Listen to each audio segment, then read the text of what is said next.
Hello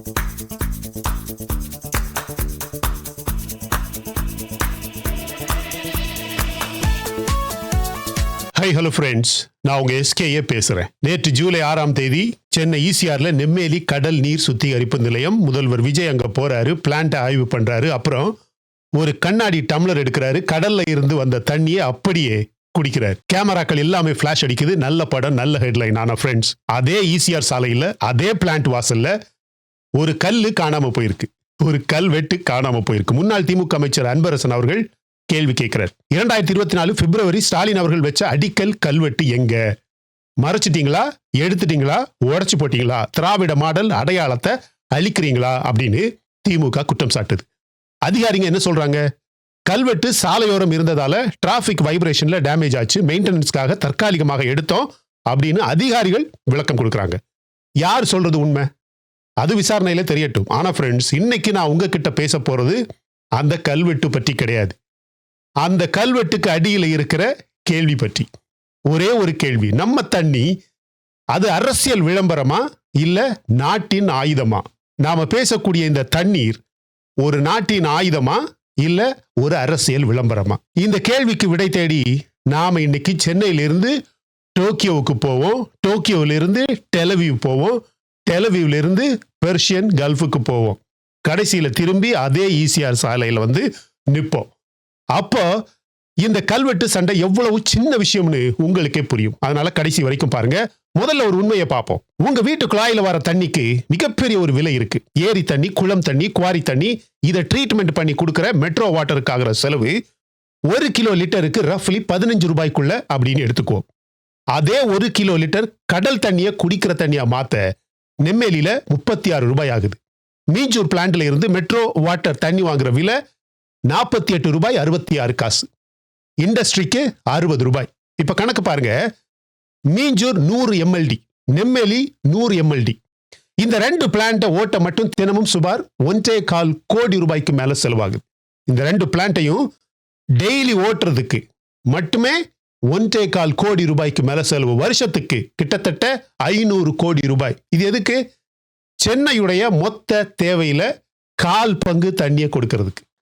அப்ப நம்ம எல்லாருக்குமே ஒரு டவுட் வருது. ஏரியில பாதி விலைக்கும் குறைவா தண்ணி கிடைக்குது, கடல்ல 3 மடங்கு 4 மடங்கு விலையில தண்ணி வருது. அப்புறம் ஏன் நாம இன்னும் பெருசு பெருசா கடல் நீர் பிளான்ட் கட்டிட்டே இருக்கோம்? அங்கதான் ஃப்ரெண்ட்ஸ் கதை சென்னையை விட்டு டோக்கியோவுக்கு போகுது. பேரூர், திருப்போரூர் பக்கத்துல ஈசிஆர்லயே அங்க இப்ப தென்கிழக்கு ஆசியாவிலேயே மிகப்பெரிய கடல் நீர் சுத்திகரிப்பு பிளான்ட் கட்டிக்கிட்டு இருக்காங்க. 400 எம்எல்டி. அந்த பிளான்ட்டுக்கான செலவு மட்டுமே 4276 கோடி. டிஸ்ட்ரிபியூஷன் நெட்வொர்க் எல்லாம் சேர்த்தா மொத்த ப்ராஜெக்ட் 6078 கோடி. 1300 கிலோமீட்டர் பைப்லைன், 22,67,000 பேருக்கு தண்ணி கிடைக்கும். டிசம்பர் 2026க்குள்ளாடி இந்த பிளான்ட் ரெடி ஆகணும். இந்த பணம் எங்கிருந்து வருது தெரியுமா? ஜப்பான், JICA, ஜிகா அப்படிங்கிற ஜப்பான் இன்டர்நேஷனல் கோஆபரேஷன் ஏஜென்சி 2025 மார்ச்ல ஒரு லோன் அக்ரிமெண்ட் போட்டுச்சு 3065 கோடி ரூபாய்க்கு. இப்ப யோசிங்க ஃப்ரெண்ட்ஸ், ஜப்பான் ஏன் சென்னை தண்ணிக்கு 3000 கோடி ரூபாய் கொடுக்குது? தர்மத்துக்கா? சும்மா ஆஃபரா? இல்ல. இந்த ஜிகாவுடைய அபிஷியல் பிரஸ் ரிலீஸ்லயே அவங்க எழுதி இருக்காங்க, சென்னை ரீஜன்ல 360க்கும் மேற்பட்ட ஜாப்பனீஸ் கம்பெனிஸ் இயங்குது.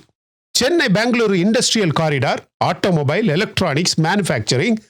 சென்னைக்கு தண்ணி இல்லைன்னா என்ன ஆகும்? இந்த எல்லா ஃபேக்டரியுமே 360க்கும் அதிகமான ஃபேக்டரிஸ் அப்படியே நிற்கும்.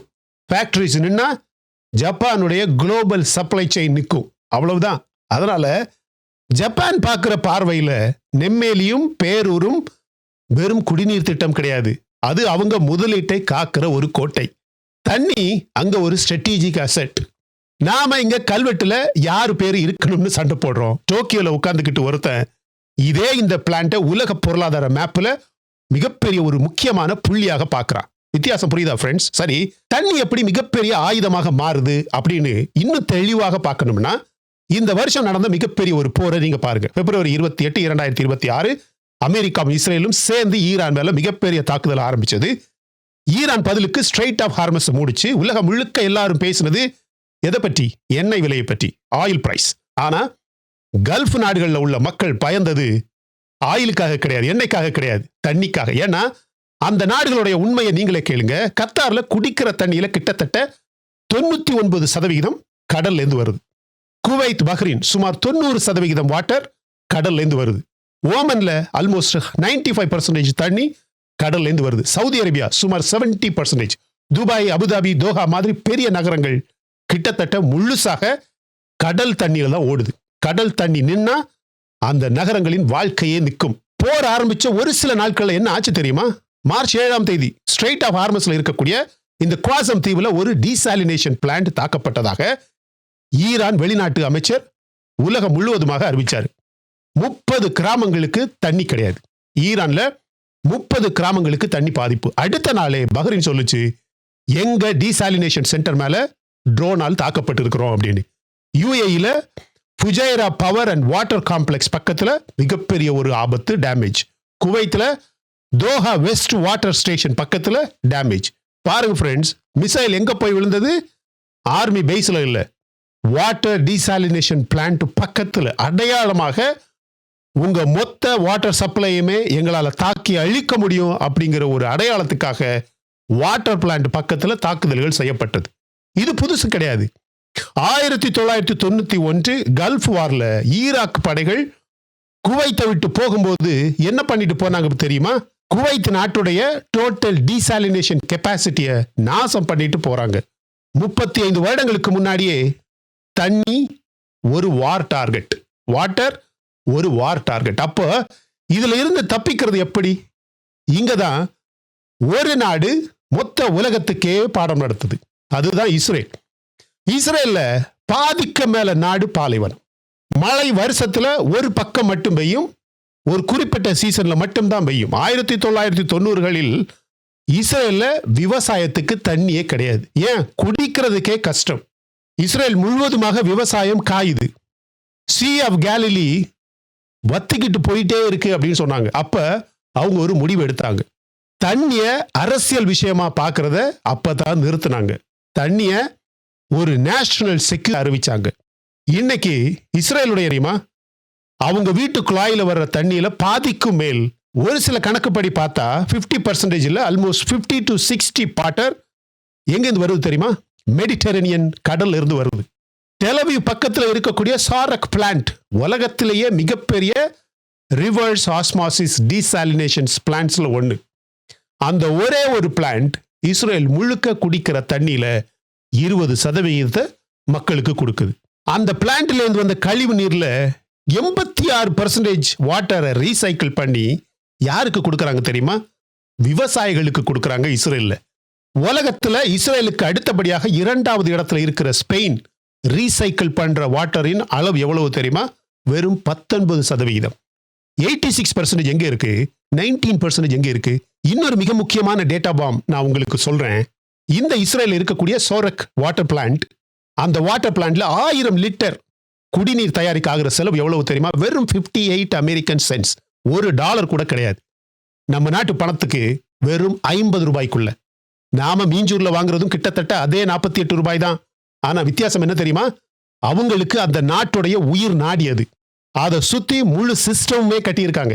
நமக்கு அது கல்வெட்டு போட்டு போட்டோ எடுக்கிற இடமாக இன்னைக்கு மாறி இருக்கு. இப்போ ஃப்ரெண்ட்ஸ், இந்த வீடியோவுடைய மிக முக்கியமான ட்விஸ்ட். நீங்க நினைப்பீங்க இஸ்ரேல் எங்கேயோ இருக்கு, சென்னை எங்கேயோ இருக்கு அப்படின்னு நீங்க எல்லாருமே நினைப்பீங்க. இல்ல ஃப்ரெண்ட்ஸ், அந்த நெம்மேலி பிளான்ட், எந்த பிளான்ட் வாசல்ல இப்ப கல்வெட்டு சண்டை நடக்குதோ, எந்த பிளான்ட்ல நேத்து முதல்வர் தண்ணி குடிச்சாரோ, அந்த முதல் பிளான்ட கட்டினது யாரு தெரியுமா?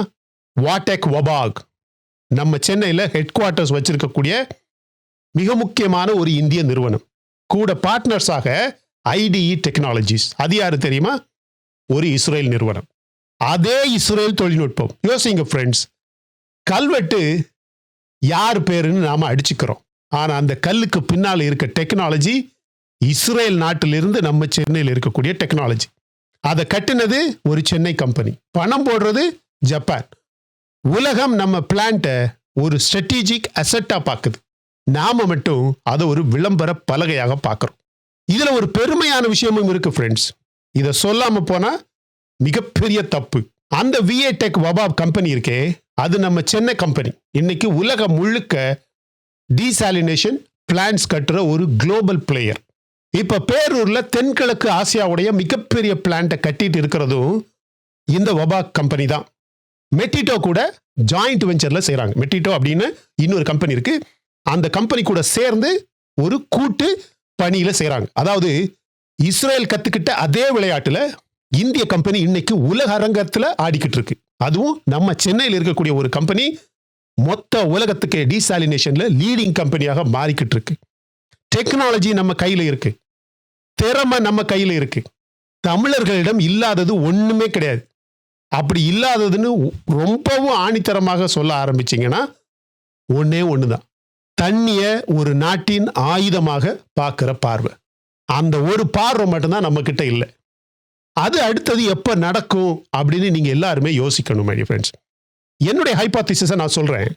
இந்த பேரூர் டிசம்பர் 2026 இந்த பிளான்ட் மிகப்பெரிய ஒரு ப்ராஜெக்ட் முடிஞ்சதுன்னா சென்னையின் கடல் தண்ணி கெப்பாசிட்டி 750 MLD தாண்டும்.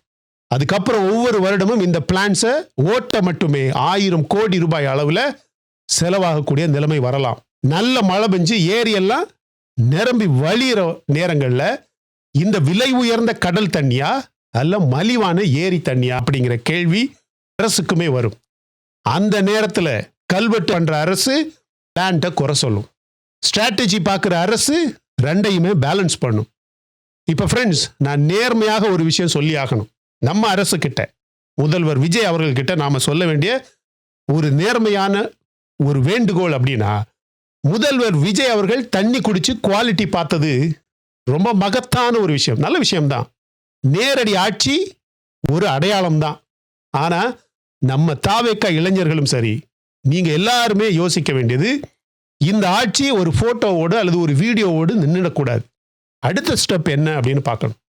நான் 3 விஷயங்களை முன் வைக்கிறேன். 1, சென்னை தண்ணியோட முழு கணக்க மக்கள் முன்னாடி வைங்க.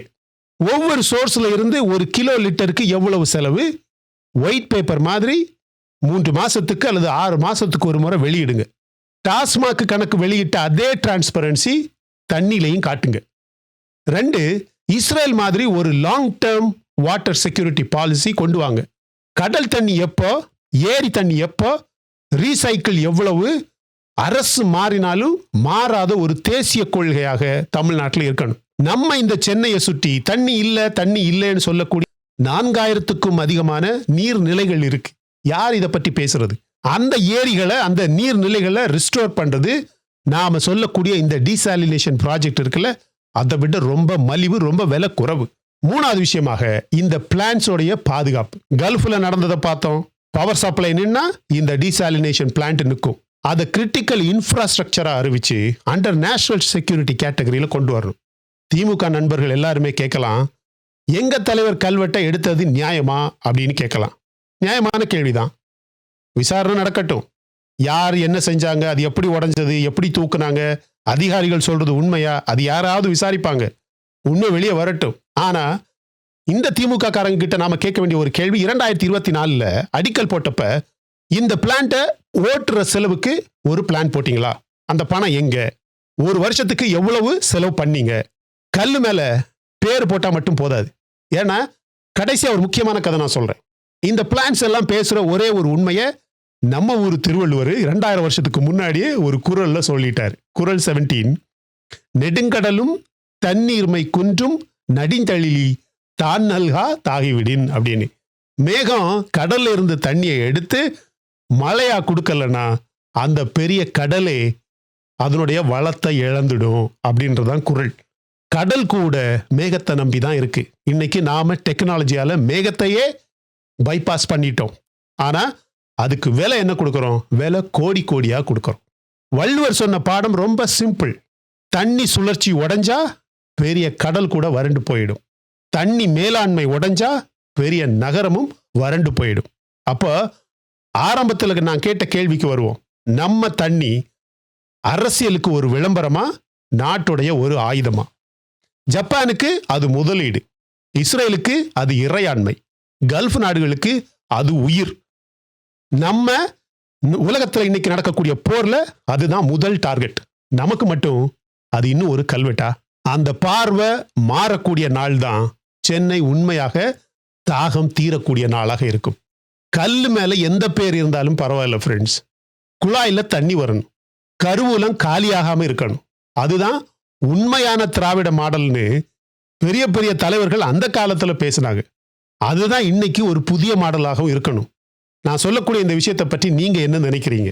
கல்வெட்டு முக்கியமா, கணக்கு முக்கியமா? கல்வெட்டு முக்கியமா, மக்களின் உயிருக்கு ஆதாரமான தண்ணீர் முக்கியமா அப்படின்னு கமெண்ட்ல சொல்லுங்க. ரொம்ப வித்தியாசமான ஒரு வீடியோ, எதுக்கோ முடிச்சு போட்டு ஒரு முக்கியமான கருத்தை நான் உங்ககிட்ட கொண்டு வந்து சேர்த்திருக்கேன். இதை எல்லா மக்களும் தெரிஞ்சுக்கணுமா வேண்டாமா? இந்த வீடியோ பிடிச்சிருந்தா லைக் பண்ணுங்க.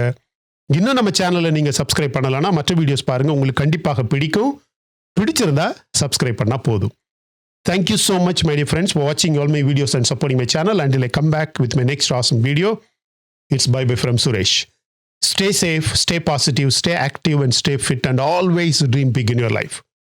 நம்மளால எப்பவுமே எதையுமே எங்கேயுமே செய்ய முடியும் அப்படின்னு நம்ம ஃபர்ஸ்ட் நம்பணும், my dear friends. And as I always say, please take care of your parents at your home. உங்க அப்பா அம்மாவை உங்க வீட்டில் வச்சு நல்ல சந்தோஷமா பத்திரமா பாதுகாப்பா பார்த்துக்குங்க, my dear friends, because it's very, very, very, very important. Thank you.